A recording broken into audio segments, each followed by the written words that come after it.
with Jonny Lieberman at the 2022 Broadmoor Pikes Peak International Hill Climb, brought to you by Gran Turismo. This is the 100th running. Jonny, this is your rookie year in the Porsche. How was it today? Mixed, very mixed. My first year ever running, so I'm standing on top of Pikes Peak. I drove a race car during a race to the top of Pikes Peak, so I feel like I really accomplished something. That said, the fog was bad. I mean, just once you got past Glen Cove, the ranger station, even before that, it was moving around on the bottom.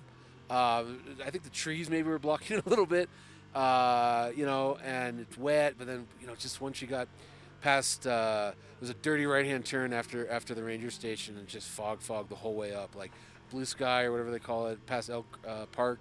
Just couldn't see. There's a gate we look for, and like came up like, whoa, it's there. I mean, I better get over to the right because I know there's a sign for braking. And just a little frustrating, but it's like a couple of us are already mentioning the phrase next year, so maybe if I come back, it'll be nice and sunny and dry, really give it a run. But again, I'm elated that I made it. As you should be. Yeah, so it's mixed, very mixed, bittersweet. Okay. Bittersweet. I spoke to you at Tech Inspection earlier in the week, Right. and you said that you had some surprises during some tire test days and some things like that. Could you share that with us? Yeah, well, my biggest surprise, I think, was a couple corners down from where we are, Cog Cut Corner, where my wonderful teammate Lonnie, she actually stuffed her car a couple days ago in practice, got rebuilt miraculously, but I had a real because it's just, the bumps are just nutso, and this was actually not this practice week, but the week before, but you just, if you take those weird line, you start bouncing on the bumps, and so if you're hitting the brakes and your front wheels are in the air, nothing happens. You don't stop. And I'm like, oh my God, that's a cliff. Gunk, gunk, gunk, gunk. And I woed it down, and I think I actually had to reverse a little bit to actually make the corner. That was good. I had a little spin, quarter spin, and our coach Jeff Swart, who I really want to thank, because he's just been the knowledge he's imparting on us. I think it's his 20th or 21st year running. Knows every rock, and literally he's like, look for that pine tree. I'm like, well, how do you look for that pine tree? But that pine tree, that's your apex. And he said nobody spins on pikes, meaning you just go off the cliff. And so I had a quarter spin. That was but I was pushing. I was trying to beat another teammate. So I know, okay, back it down. No need to do that. I feel like I had one other something happen, but. I saw a bear. Yeah, that was good. Yeah. I thought it was a guy in a Bigfoot costume, but it was just a bear. Yeah. Yeah. If you look on my steering wheel, it says, after rookies comes Randy. Because there's this corner, rookie corner, where they, kills a lot of rookies. Not kills, but, he takes out a lot of rookie cars. Sure. And the other day, I nailed it. I just hit it, absolutely the right way. And Pikes is funny because when you hit a corner right, it just feels good. If you hit it wrong, it's like, but it just felt perfect. And I'm breaking my wrist, patting myself on the back for doing so well. Thought I was 3 corners up from where I was, and it's where Randy and Pastor Dan went off in the pond. That's where luckily these things are slow enough that I could get it break down. But that was like, whoa! So I went back and made a sticker. After rookie comes Randy, and then the rest of the day and today I was just saying it out loud. After rookie comes Randy. After rookie comes Randy. Made it through there. And it was fun. The bottom section, which is probably my worst section, I had the most fun on because I could actually see.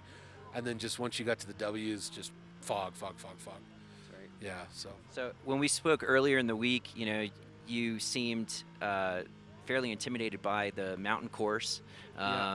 So going back to Jeff and the coaching that you received and everything, I mean, I got to see you practice and run into Bottomless Pit. You looked like you nailed that corner during practice. I mean, you seemed very confident in the car. So can you kind of just talk us through the progression? Yes. And how that coaching from Jeff Swart really helped you get to the top of the mountain today? So registration where I saw you was before 4 days of practice. So I had 3 days of practice the week before, and I was just not lost, but man, what am I attempting to do? Why am I even doing this type of thoughts? I knew it'd be fun, but this last week, though, we had 4 days, and just every day was better than every other day. And my 4th day, which is the optional practice day down the bottom, just whacking off huge chunks of time. I think I improved 13 seconds on the bottom, which was big for me, super, nothing but confidence. So it really had changed since we talked. Just every section felt great.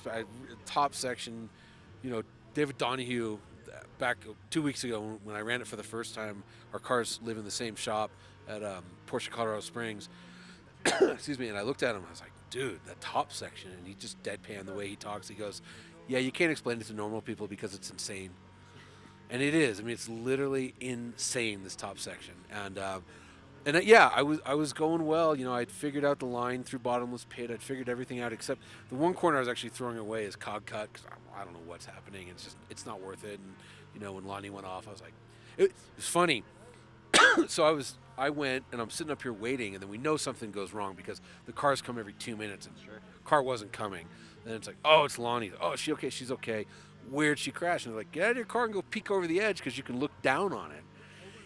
But anyways, just before she went off, you know, I just thrown the corner away, and I was like, you know, kind of beating myself up, like, come on, you know, like, you gotta go deeper there. And then once, you know, I saw her car sitting basically on the train track, I was like, yeah, you know what, toss that one away. Yeah. That's okay. You don't need that corner. Get the other 155.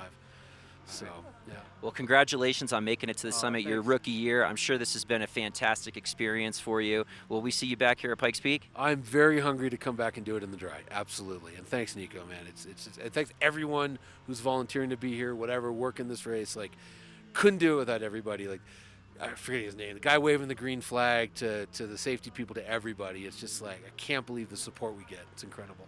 Excellent. Well, thank you.